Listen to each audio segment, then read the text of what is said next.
Oh, look at him, fellas. You crying, boy? Maybe we'll go back down to McDonald's and get you a Whamburger and some French fries. You little sissy boy! What's up, guys? Spenny. The worst person that you know just did one of the worst things that you could possibly imagine when Jimmy Kimmel has once again made himself the victim of lying about Charlie Kirk's death. I'm telling you, we did not go hard enough on Jimmy Kimmel. Jimmy Kimmel claims his show suspension over lies about Charlie Kirk's killing was almost a near-death experience. Now, before we get to these comments and where he made them and how broken Hollywood is, I want to back up and say that what Jimmy Kimmel continues to do and what Hollywood continues to do is stop and clap like lobotomized seals that Jimmy Kimmel is being attacked for free speech. This is not the case. Jimmy Kimmel works for ABC News. ABC News is a licensed broadcaster. They receive hundreds of millions, if not billions of dollars in free government infrastructure and broadcasting licenses in order to broadcast in the public interest. It is not in the public interest to lie about Charlie Kirk's murder. In fact, that makes the public far more dangerous because that means you're whitewashing left-wing violence. And lie about Charlie Kirk's murder is exactly what Jimmy Kimmel did. A reminder. The gang desperately trying to characterize this kid who murdered Charlie Kirk as anything other than one of them and doing everything they can to score political points from. Doing everything they can to score political points from Charlie Kirk's murder? To say that the shooter was anything other than one of them? Well, he says the MAGA gang, so one of them means the shooter was MAGA.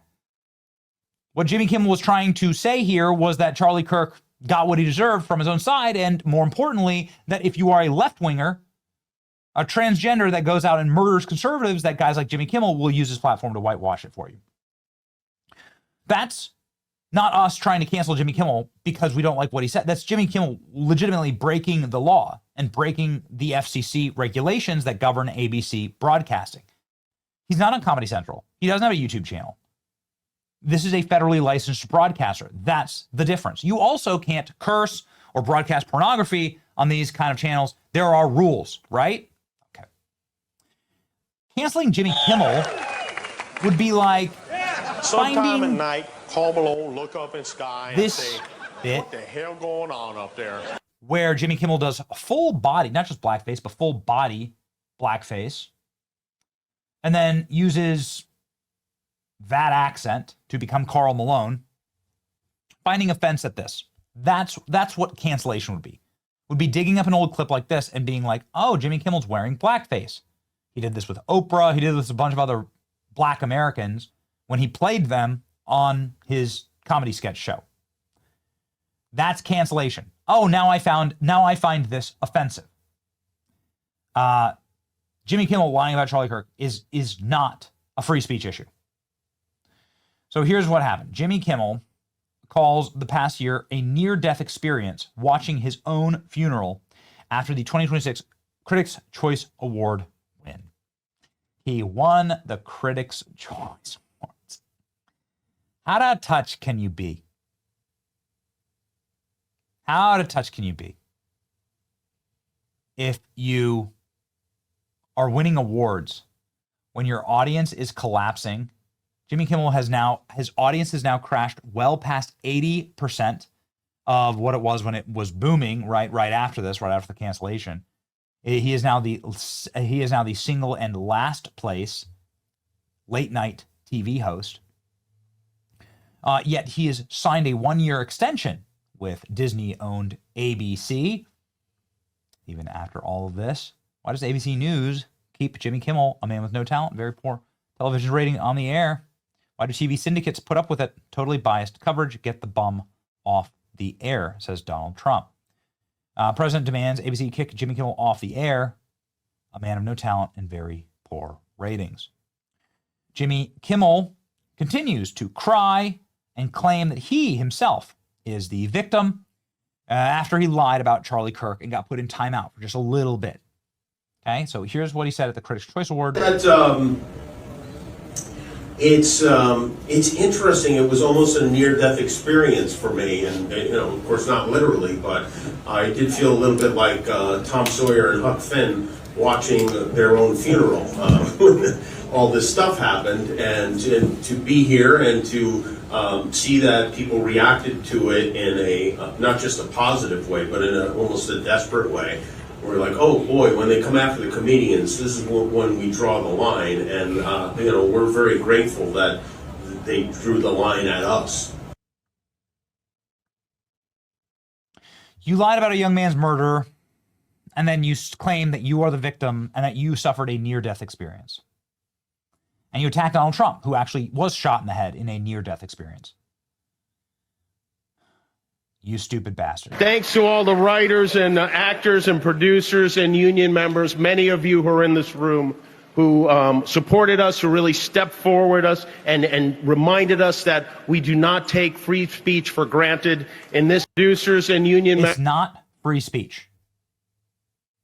It's not.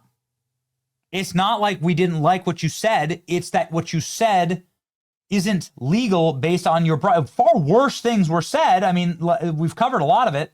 Far worse things were said by a lot of grotesque left-wing accounts. Some of those people got fired. It's quite tame, actually, on the basis of like the worst thing said about Charlie and his family. But you lied, and you used the ABC News airwaves to do it, and that's illegal based on FCC guidelines. So that's it. Reminded us that we do not take free speech for granted in this city or in this country. Your actions were important. Jimmy Kimmel continues to cry. I never trust a man who's just like constantly crying. Jimmy Kimmel continues to cry. Here we go. It's the end of his show. He cried and told the audience he was crying, saying it's been a strange year and it's been a hard year. We've had some lows and we've had some highs. Maybe for me more than any other year in my life. I'm crying already. I'm sorry, he says. Yep, all about you. All about Jimmy Kimmel. This is why Bill Maher just went savage mode on Jimmy Kimmel recently. My problem with him and hosts like him is that they are ideologically captured by one side. And he says that they're a total echo chamber and that he doesn't talk to Jimmy Kimmel anymore because he's depressing and not funny and ideologically captured. Makes you really respect Bill Maher, honestly. Here you go, ladies and gentlemen. Don't hear this a lot from me, but listen to Bill Maher on this one. When you're too left-wing for Bill Maher and you're too ideologically captured for Bill Maher, you got a real problem.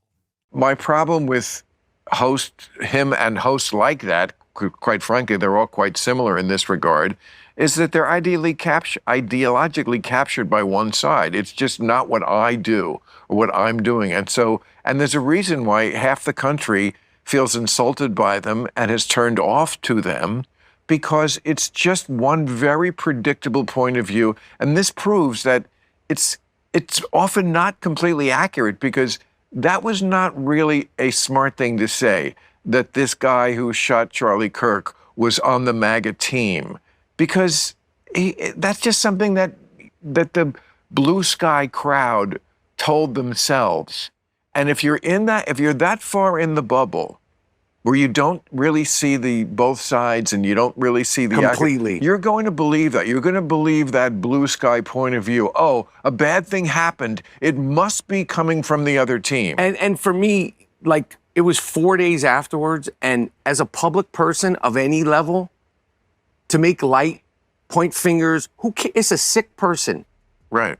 Sick person, sick person, sick person. That's it. Because all of us, especially in this day and age, should be humbled by that. Because that could be anybody. That could be anybody in this day and age. Because you don't know how you're provoking people and all that stuff. And to even make light of it 4 days after, point fingers, joke, not a joke, MAGA. No, it shouldn't be discussed. It was 4 days after.